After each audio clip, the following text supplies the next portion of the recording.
నమస్కారం. B news channel కి స్వాగతం. విశాఖ జిల్లా గాజువాక. నేను మీ శివప్రసాద్. హిందువులు పూజించే పవిత్రమైన నాగమల్లి చెట్టు వద్ద చెత్తా చెదారం. ఒకవైపు పాఠశాల, మరోవైపు చెత్తా చెదారంతో కూడిన రహదారి. అక్కడ ఉన్న పాఠశాలలో చదువుతున్న విద్యార్థులు రోగుల బారిన పడే అవకాశం. ఇది కదా జీవీఎంసీ నిర్లక్ష్య వైఖరి.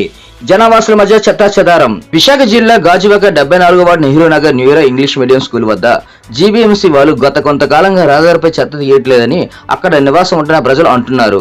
ఒక పవిత్రమైన హిందువులు పూజించే నాగమల్లి చెట్టు వద్ద ఇలాగే చెత్తను తీసుకొచ్చి పడేయడం చాలా బాధాకరమని ప్రజలు అంటున్నారు. ఆ చెత్తను పందులు మరికొంచెం రోడ్డుపైకి తీసుకువస్తుందని అంటున్నారు. ఇకనైనా జీవీఎంసీ అధికారులు పట్టించుకోవాలని అన్నారు. ఒకవైపు స్వచ్ఛ భారత్ అంటూ మరో ప్రక్క సీజనల్ జ్వరాలతో ప్రజలకు అప్రమత్తంగా ఉండాలంటూ జీవీఎంసీ అధికారులు ఫోటోలకే ప్రచారాలకే పరిమితం అవుతున్నారు. కానీ ప్రజల ఆరోగ్యాలపై నిర్లక్ష్య వైఖరి వహిస్తున్న జీవీఎంసీ అధికారులు. దయచేసి జీవీఎంసీ అధికారులు ఇకనైనా మీరు మేలుకొని మా ప్రాంతంలో చెత్తను తొలగించండి మహాప్రభు అని అంటున్నారు ప్రజలు. శానిటైజర్ గారికి మేము ముందు చెప్పాను, 2 నెలల నుంచి ఇలాగే ఉంది. ఇక్కడ ఈ పందులు ఇవన్నీ వస్తున్నాయి, స్కూల్ పిల్లలకి ఇబ్బందిగా ఉంది, ఇక్కడ రహదారి కూడా ఇబ్బందిగా ఉంది, చాలామందికి ఆరోగ్యాలు కూడా బాగోట్లేదు. దీని గురించి మీరు తొందరగానే యాక్షన్ తీసుకొని మాకు ఇది ఇచ్చేయాలని మేము కోరుకుంటున్నాం. చాలా ఇబ్బంది పడుతున్నాం దీనివల్ల. పిల్లలు ఇబ్బంది పడుతున్నారు, చుట్టుపక్కల ఉన్న వాళ్ళు కూడా ఇబ్బంది పడుతున్నారు. దీన్ని తొందరగా మీరు ఇంట్లో కూడాను పిల్లలకి జ్వరాలతో ఉంటున్నారు, ఈ ఆరోగ్యాలు కూడాను బాగోట్లేదు. దీన్ని తొందరగానే మీరు యాక్షన్ తీసుకొని దీని మీద కఠిన నిర్ణయం తీసుకుంటారని మేము కోరుకుంటున్నాం.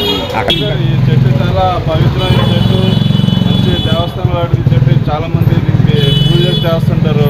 ఆ చెట్టుల దగ్గర కూడా ఇలాంటి చెత్త వేసి చాలామందికి ఇబ్బంది చేస్తున్నారని, చాలామంది ఇబ్బంది పడుతున్నారు. దయచేసి మీరు తొందరగా యాక్షన్ తీసుకోవాలని మేము కోరుతున్నాం. ఇదంతా పవిత్రమైన చెట్టు ఎన్నో ఏళ్ళ నుంచి ఉంది. ఈ చెట్టు పువ్వులతో ఎప్పుడు శివయ్యకు పూజిస్తారు. అలాంటి చెట్టు దగ్గర మనం ఇంత చెత్తని చూస్తున్నాం. ఆ చెత్తనే మనం జీవీఎంసీ అధికారులు వేస్తున్నారు. ఇక్కడ వాళ్ళే యాక్షన్ తీసుకోవట్లేదు. చుట్టుపక్కల ఇల్లు వాళ్ళు కూడా ఇక్కడే పడేస్తున్నారు. ఇక్కడ చాలా మందికి అనారోగ్యంతో ఉన్నారు. ఈ చెట్టు దగ్గర ఇంత చెత్త వేయడం వల్ల మనకు చాలా ఇబ్బందిగా ఉంది. జీవీఎంసీ వాళ్ళు ఇక్కడ పడేస్తున్నారు, ఎవరే యాక్షన్ తీసుకోవట్లేదు. ఎన్నో రోజుల నుంచి చెత్త ఇలానే ఉంది. ఎవరైనా యాక్షన్ తీసుకుంటే చాలా బాగుంటుందని కోరుకుంటున్నాం. ఇప్పటికైనా జీవీఎంసీ అధికారులు ఇది చూసి యాక్షన్ తీసుకుంటారని చూస్తున్నాము. ఈ 2-3 రోజుల్లో ఇది క్లియర్ చేసి ఇక్కడ ఏదైనా డస్ట్బిన్ అయినా పెడతారని నేను కోరుతున్నాను.